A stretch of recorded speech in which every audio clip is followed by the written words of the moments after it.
শুভ সকাল বন্ধুরা। ঘুম থেকে ওঠা মাত্রই আহিল বেটাকে এক ঝুড়ি কাজ নিয়ে বসিয়ে দিয়েছি। এই জিনিসগুলো বেশ কয়েকদিন আগে তোমাদের সঙ্গে শেয়ার করেছিলাম। যখন নতুন কোনো জিনিস কেনা হয় মানে শেয়ার করতে এত ভালো লাগে, মনে হয় কখন তোমাদের সঙ্গে শেয়ার করব, পরে দেখাবো, খুলে দেখাবো, বাট গোছানোর কথাটা তখন মাথাতেই আসে না। বাট যখন গোছানোর পালা আসে তখন মনে হয় আজ না থাক, কাল করব, পরশু করব, এই করে করে কিন্তু ডিলে করতে থাকি। তো এই ড্রেসগুলো কয়েকদিন ধরে ওই ঘরে পড়েছিল। তো আজকে ভাবলাম চলো যার ড্রেস তাকে দিয়েই গোছানো যাক। আর আমার ছেলে কিন্তু জামা কাপড় ভাঁজ করতে প্রচণ্ড ভালোবাসে, তো ওকে বলেছে এইদিকে তুই ড্রেসগুলো ভাঁজ কর আর আমি এইদিকে রান্নাটা বসিয়ে চলে এসেছি ঘর গোছাতে। আমি রান্না করতে করতেই কিন্তু জামা কাপড় ভাঁজ বলো, ঘর গোছানো বলো, বা রান্নাবান্না কম থাকলে ঘর ঝাড়ুও দিয়ে নিই। একজন দেখবে রান্নাবান্না সেরে তারপরে ঘরের দিকে আসে, বাট ওইভাবে করতে গেলে না আমার অনেক লেট হয়ে যায়, সেই কারণে আমি একসঙ্গে দুই কাজই করে থাকি। তো এইদিকে আহিলের লেট হচ্ছে দেখে ভাবলাম ওকে একটু হেল্প করে দিই, কেননা ও বিছানা থেকে না নামলে তো আমি আর বিছানাটা গোছাতে পারছি না। তো ওকে বলছি দে আমি ঢুকিয়ে রাখি, তো ও বলে কি না আমি নাকি ওর জামা কাপড় মানে খারাপ করে দেব, আমি নাকি যেমন তেমন করে রেখে দেবো, এই বলে আমাকে দিচ্ছে না। তো লাস্টে আমি মানে রেগে মেগে এই যে দেখো চলে গেলাম যে তোর ড্রেস তুই ভাঁজ কর, আমি যাই রান্নাবান্নাটা ততক্ষণ সারি। যদিও রান্নাবান্না এখনো কমপ্লিট হয়নি, তার মাঝে মাঝেই দেখো আমি ঘরদোরটা সুন্দর করে গুছিয়ে নিয়েছি। আর আজকে একটা এক্সট্রা কাজ করব, সেটা হচ্ছে আহিলের জামা কাপড় ওকে যখন পরানোর প্রয়োজন হয় বা কোথাও যাওয়ার দরকার হয়, ওর জামা প্যান্ট না খুঁজে পায় না। ওর পাপা বলে এত ড্রেস কেনা হয়, ওর জামা প্যান্টগুলো কোথায় যায়? আমারও সেই একই কথা, ওর এত ড্রেস কেনা হয় অথচ পরানোর সময় মনে হয় ওর জামা নেই, প্যান্ট নেই, এই অবস্থা।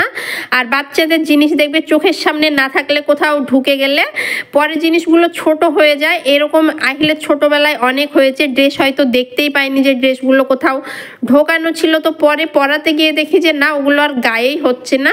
তো সেই কারণে ভাবলাম ওর যত ড্রেস রয়েছে কোনোটা দেখছি আলমারিতে রয়েছে, কোনোটা শোকেসে, কোনোটা আবার তোমার আলমারিতে, তো সমস্তগুলোকে আমি এক জায়গায় করে এই যে দেখো পাট পাট করে জামাগুলো আলাদা করছি, প্যান্টগুলোকে আলাদা করছি, মানে চোখের সামনে রাখবো যাতে ওকে পরিয়ে দিতে পারি। বাচ্চাদের ড্রেস দেখবে বেশি দিন কিন্তু হয় না, ওরা যেহেতু বাড়ন্ত তো দুদিনেই বেড়ে যায় আর ড্রেসগুলো কিন্তু আর ঠিকঠাক মতো হয় না। তো সেই কারণে আর এইদিকে আমার তাকটা একটুখানি আজ গুছিয়েছি, মানে রেগুলার যখন বাজার যাই ড্রেস এই যে দেখো আমার তাকটা থেকে বের করে নিই। আমারও সেম অবস্থা, কিছুদিন এরম গোছানো থাকে তারপরে দেখি এটাও এলোমেলো হয়ে যায়। তো সেই কারণে আজকে সুন্দর করে দেখো গুছিয়ে নিয়েছি। আর চলো এবার আহিলের ড্রেসগুলো দেখাই। এই যে তোমাদের বললাম মানে পরাতে গিয়ে একটা ড্রেসও খুঁজে পাই না, বাট গুছিয়ে এখন যখন রেখেছি দেখো কতগুলো ড্রেস হয়ে গেছে। আর এই পুতুল দুটো যেখানে ছিল এগুলোকে আমি আহিলকে বের করে দিলাম, যেগুলো নিয়ে তুই খেলাধুলা করিস, কেননা ওই জায়গাটাতেই আমি ওর ড্রেসগুলোকে সুন্দর করে সাজিয়ে রেখেছি কাচের ভিতর, যাতে আমি বাইরে থেকে ওর ড্রেসগুলোকে দেখতে পাই। তো এই ঘরে নিয়ে এলাম ড্রেসগুলোকে, এই যে শোকেসের এই জায়গাটাতে রাখলাম। এখানের বেশিরভাগ ড্রেসই ওর নতুন, কোনোটা হয়তো একদিন পরেছে বা কোনোটা পরেও নি, না পরার ড্রেসই বেশি রয়েছে। এই যে এই সাইডে এগুলো রয়েছে সব ওর জামা রয়েছে, আর এই পাশেরগুলো কিন্তু সমস্তটাই প্যান্ট রয়েছে। কি কালারফুল লাগছে না বলো? বাচ্চাদের সে ছেলে হোক বা মেয়ে হোক ওদের ড্রেস এত সুন্দর লাগে দেখতে, মানে কি বলবো তোমার। তো এখানে এভাবে আপাতত রেখেছি, আর এই নিচেরটাতে ওরই রেখেছি। এখন শীতকাল যেহেতু সমস্ত ফুল হাতা ড্রেস তোমার পাঞ্জাবি টাঞ্জাবি যা ছিল সমস্তটা বের করে ওই দিকটাতে রাখলাম। আর আজকে দেখো আমার মানে শখ হয়েছে বলতে পারো, আমার মিনি প্রেসার কুকার, একদমই পুচকু এই প্রেসার কুকারটাতে রান্না করতে আমার এত ভালো লাগে, মানে 5 থেকে 7 মিনিটের মধ্যে তোমার ভাত রান্না হয়ে যায়, মাংস হয়ে যায়, ডাল যেটাই রান্না বসাই না কেন মানে 5-7 মিনিটের মধ্যেই রান্না কমপ্লিট। তো এখানে আমি মাংসটাকে কষিয়ে নিয়েছি, তারপরে প্রেসারের মধ্যে দিয়ে দিয়েছি, অল্প করে করেছি যেহেতু আমার প্রেসারটা ছোট, তো সেই কারণে। আর এই দিকে মাংসের সঙ্গে গরম গরম ভাত খাবো বলে লাস্টের দিকে কিন্তু বসিয়েছি ভাত। তো এই দিকে রান্না করতে করতে দেখো পাশের যে বিল্ডিং তোমাদের সেই দেখিয়েছিলাম জলে, তো সেটা আজকে মানে জলের মধ্যে যেটা হচ্ছিল আজকে ঢালাই, দোতলার ছাদ ঢালাই। তো এই দিকে তোমার ট্র্যাক্টর এসেছিল, এসে সামনে তো পুরো জল আর এত নোংরা, সেই জলে ট্র্যাক্টর ডাক্তার তোমার নামিয়েছিল, তারপরে যখন ওঠে পুরো নোংরাগুলোকে রাস্তায় তুলে দিয়েছে। আর বাড়ির সামনেটা যদি এরকম নোংরা হয়ে থাকে কার ভালো লাগে বলো। আর পুরো কাদা কাদা হয়ে গেছিলো, এখন একটুখানি শুকিয়েছে। তো আমি এলাম এই দিকটাতে ঝাড়ু দিতে। আমার বাড়ির সামনে বা আশেপাশে নোংরা আমার একদমই ভালো লাগে না। আমার মনে হয় ঘরের ভেতরটা যেমন পরিষ্কার থাকবে ঘরের বাইরেটাও ঠিক তেমনটাই থাকবে। তো আহিলের পাপা থাকলে ওই কিন্তু বাইরেটা ঝাড়ু দিয়ে দেয়, আমি দিই না। তো ও এখন নেই আর একদমই আমার ভালো লাগছে না, যেহেতু আমি সামনেটাতেই মানে গ্রিলেই বারান্দা যেটা বলছে, তো সেখানটাতেই বেশিরভাগ টাইমে বসে থাকি। আর ওখান থেকে না এটা একদম চোখে পড়ছে, তো সেই কারণে আমি দেখো ঝাড়ু দিয়ে দিচ্ছি। আর ঝাঁটাটাও না অনেক ছোট হয়ে গেছে।